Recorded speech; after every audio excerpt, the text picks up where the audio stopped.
Let's grow together. And to help us do that, I welcome, I got turned off too quick. I welcome Sheryl Cattell. Not yet, Reverend, but who knows?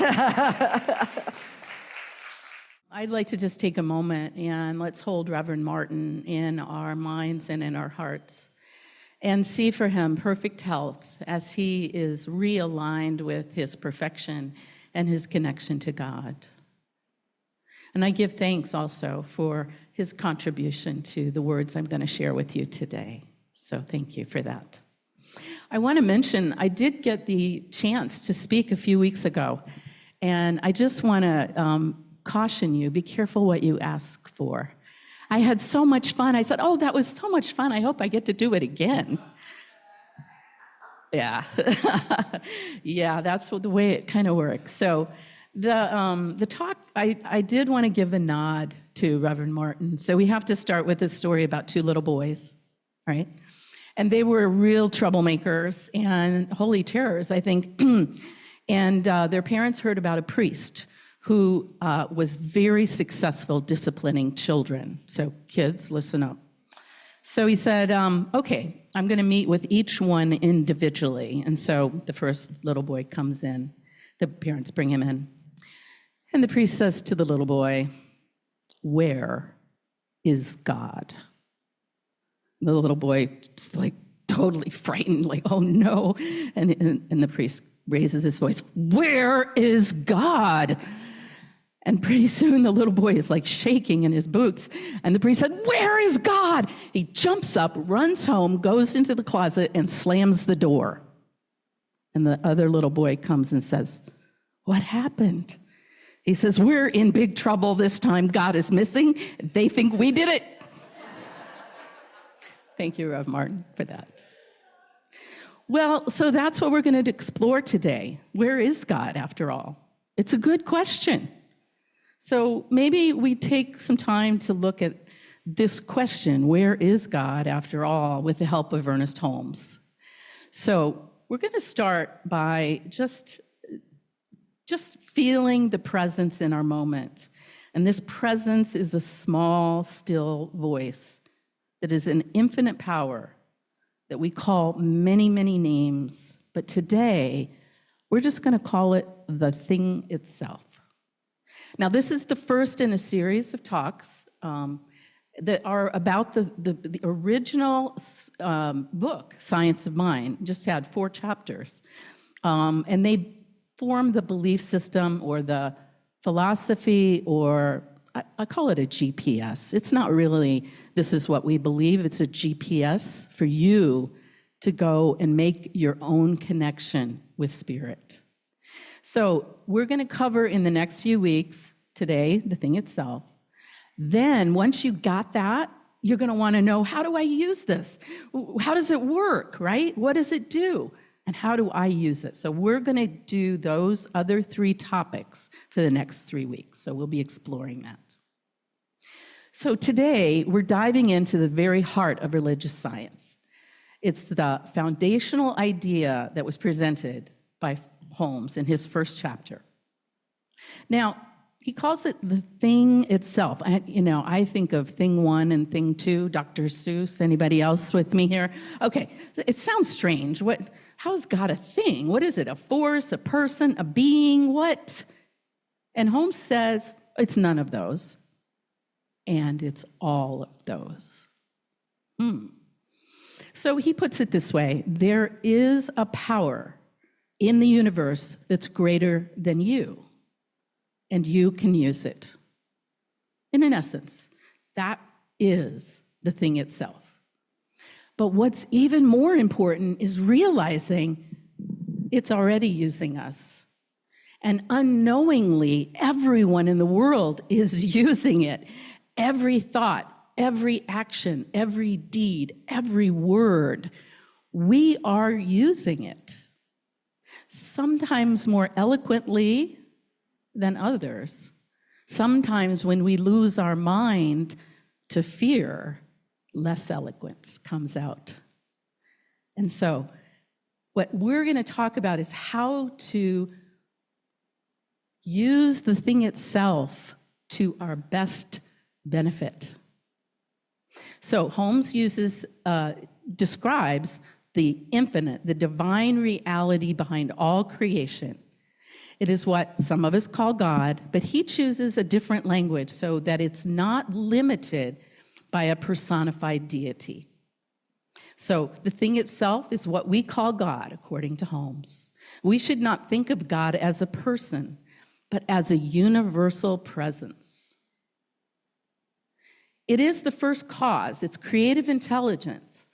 It's not about being with power. It is about being power itself. Not some God up in the Sistine Chapel reaching down and touching us. They're not in the heavens judging us from afar. But it's an infinite presence that's closer than our own breath, moving through us and as us. It's not male, it's not female, it's not old, it's not young, it's not distant, it's not angry. It just is. Eternal, perfect, and ever-present. Now, the book of Genesis said that God created man in his image. Voltaire added to that and said, and we returned the favor by creating God in our image, right? So there's probably some truth to that, because most of our gods and goddesses in history were cosmic versions of humans. But surely there's more to God than that. So once again, what is God? What is God like? Well, for most people, the answers to this depended on how and where we were raised. Most people don't spend a whole lot of time investigating. They basically outsource their religious beliefs, right? Let me sign up. I'll be a Baptist. No, I'm going to be Catholic, right? It was handed down to us from where we were. And as I love to tell my wife, your connection to spirit is not something you can outsource. It is an inside job. There is no way that anyone else can know how your connection to God is going to show up in your life, manifesting as you. Unfortunately, a lot of people accept blind faith, right? But our minds were created to say why, where, how, right?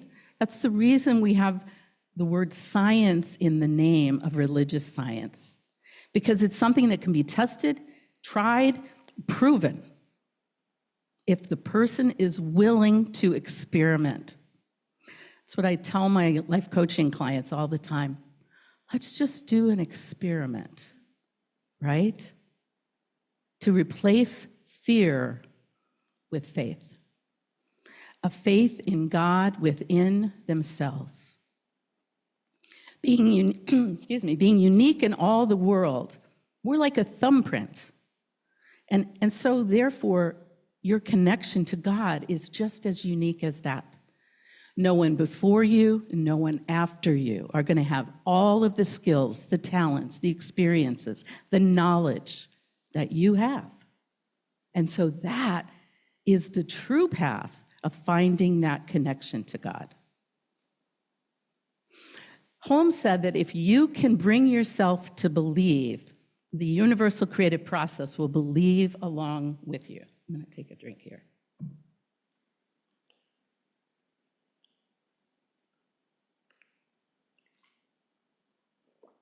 Your belief will then manifest as a changed condition.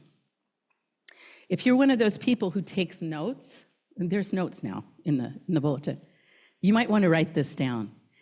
If you can bring yourself to believe, then the universal creative process will believe right along with you, and your belief will manifest as a changed condition. Let me say that again. If you can bring yourself to believe, the universe will believe along with you, and your belief will manifest as a changed condition. It doesn't matter what language you speak. It doesn't matter if you're Christian, Jewish, Hindu, Muslim, Buddhist. The key is believing that something will happen when you believe. Ernest Holmes believed in belief. I want to share with you a story when I made my connection to this concept. I was teaching at the University of Virginia. I was teaching at the McIntire School of Business and writing case studies for the Darden School of Management. I had written probably 20 of them, and I knew exactly how long it would take me to write one. These are like 50, 60 pages long. It's like a term paper. And this one was really important because I had gone to Toledo, Ohio. I know, it's a hot spot.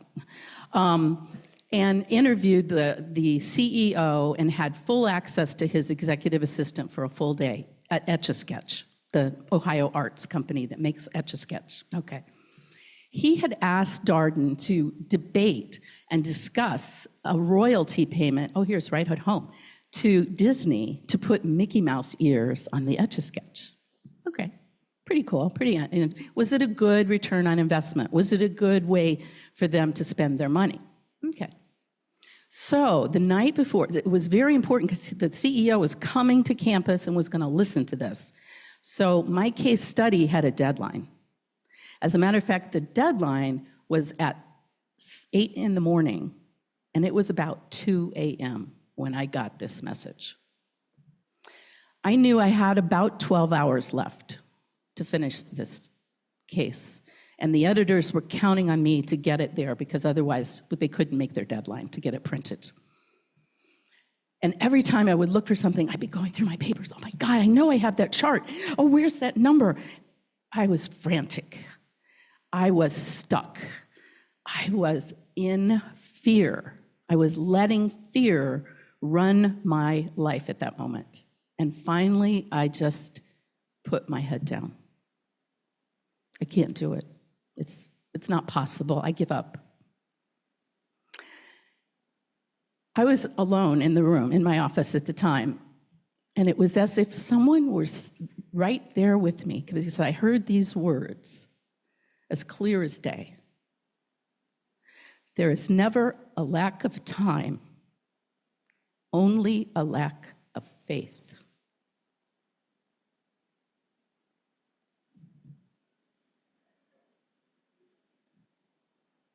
Okay, that's what you say.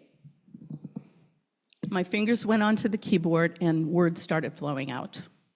When I needed a number, my stack of papers, it was as if somebody went and put it all in order. Oh, that's the number I need. It was a little kind of scary. I finished in time to go take a shower, so the editors got the benefit of me having a shower. I turned it in. They said, what's the title? I said, Etch-a-Sketch meets Mickey Mouse. Even that was inspired. I hadn't figured, it just came out. So fortunately, they made it. The case study was debated. By the way, it wasn't worth the royalty payment, just FYI, if you ever go to Darden School. The students voted the case as the best case of the year. And I read the case. I don't know who wrote it. I don't recognize anything in it. But that message was the thing I need. That was the connection with spirit that I needed in my life, because it came back.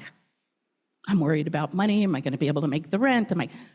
There's never a lack of money, only a lack of faith. If I felt sick or ill and I had something really important coming up, oh my God, I'm going to worry. What can I do? Can I take some drugs? There's never a lack of health. There's only a lack of faith.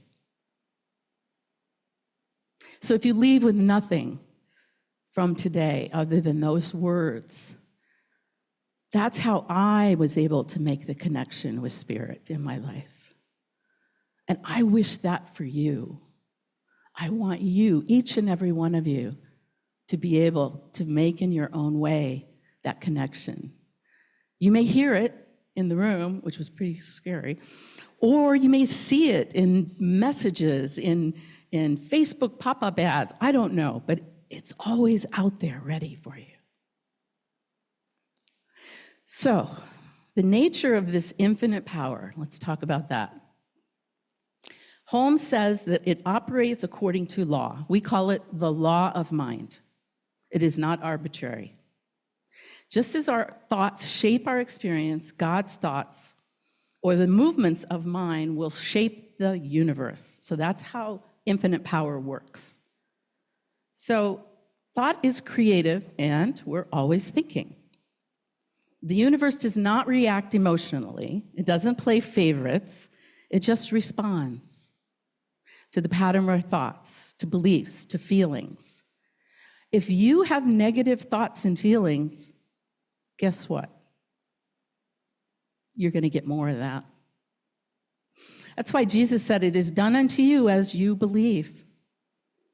I think Buddha also had a similar connection, because he said all that we are is the result of what we have thought. Right?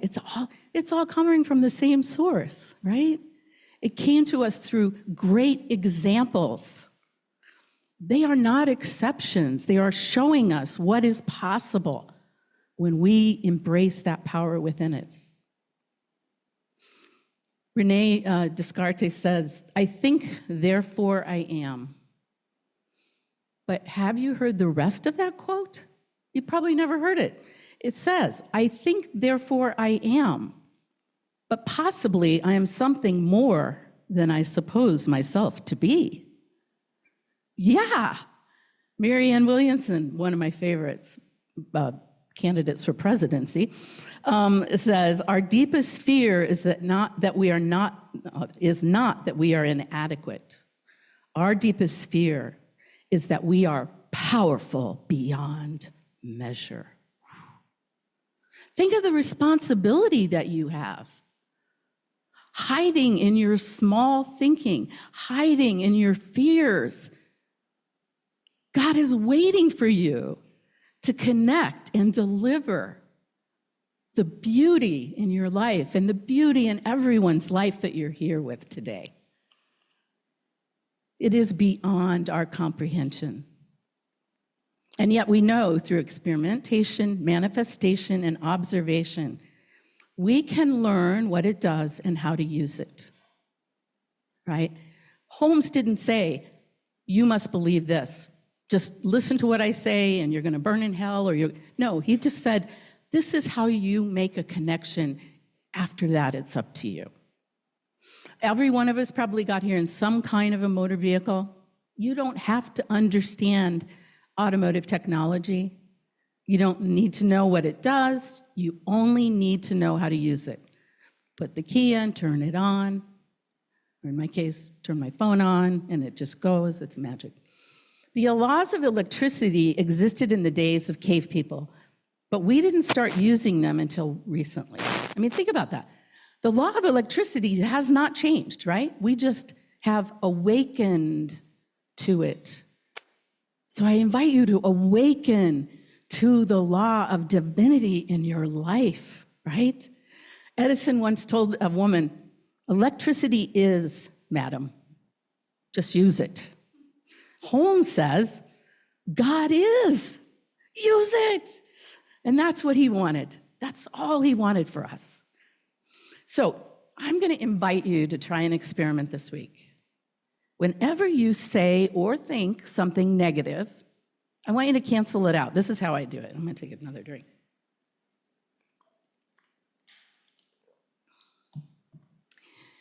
Oh man, I just don't think I'm going to get it done. There's not enough time. There's not, right? That's it. Or I always have trouble paying my bills. It's going to be a problem. I'm just not. It's going to come up short again. I want you to do this. Is what I do. Cancel. I am fully plugged into the abundance of the universe, and I let it flow through me, and I always have more than enough.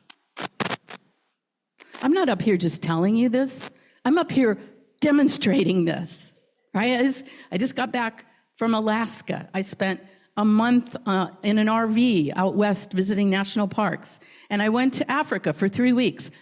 That's this year, okay? I'm telling you, this works. And Holmes is inviting us and giving us a GPS on how to get there, right? So focus your mind on the words that paint the story of what you want in your life. Your words cast a spell.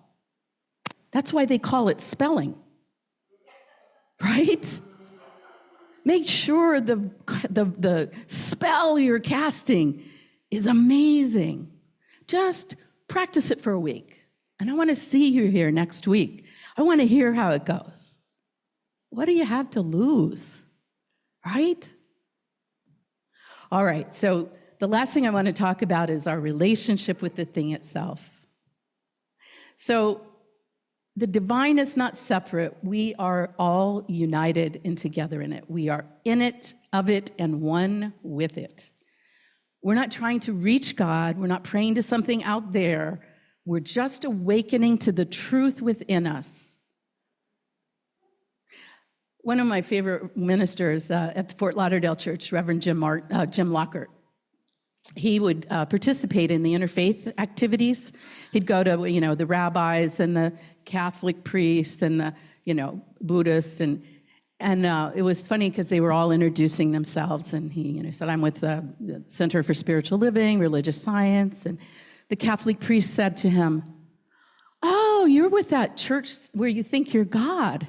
And he said, "Oh, no, we know we are." Right? So that's the relationship, right?